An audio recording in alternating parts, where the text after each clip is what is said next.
it's meeting special people because who are special to me because they accept me for who I am 100% and nothing else. And I've come across a lot of them, and you could look at that as being, I learned a lot of lessons when I wasn't open about my sexuality, and when I was open about my sexuality, I learned a lot of lessons, but through them lessons I made a lot of great friends and had some great moments as well. And you know, I'm a kind of person who, I don't want to define my life on moments that have happened.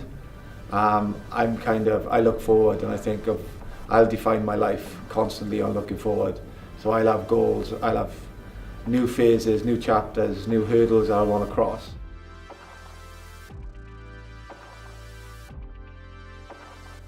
And the fact where I can move around professions is because I'm comfortable with who I am. And you know what, yeah, I do care about what other people think, but I'm also, and I think this is kind of a good message as well, is that, you know, in sport you spend your whole life trying to make others happy, and you have a realization that you can't do that, but it's not a bad thing to keep trying to do that. So, you know, when you move then in between different things, you attempt to be the best person you can be, but it's okay if people don't like you, because it's all right if people don't like you for being you, but then it's not a very good thing if people don't like you for potentially someone you've tried to create for them to like. Then you get let down. You think, I've tried all this to try and make you like me, and you don't like me, whereas if you just been yourself, potentially would have, and if they didn't, then you could kind of handle that. So for me, moving from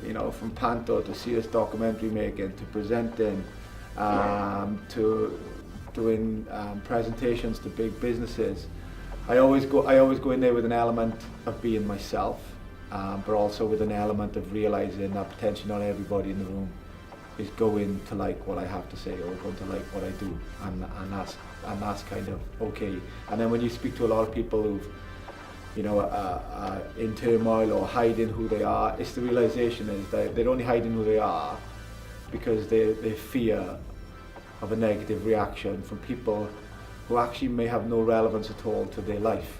And that's the sad thing, is that, you know, especially say within sport, people put so much relevance on people who they'll never probably meet in their entire life.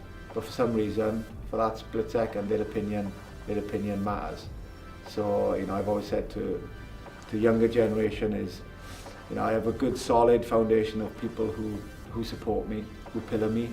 And then outside of that, if people like me, fine. If they don't, I can live with that, that's okay.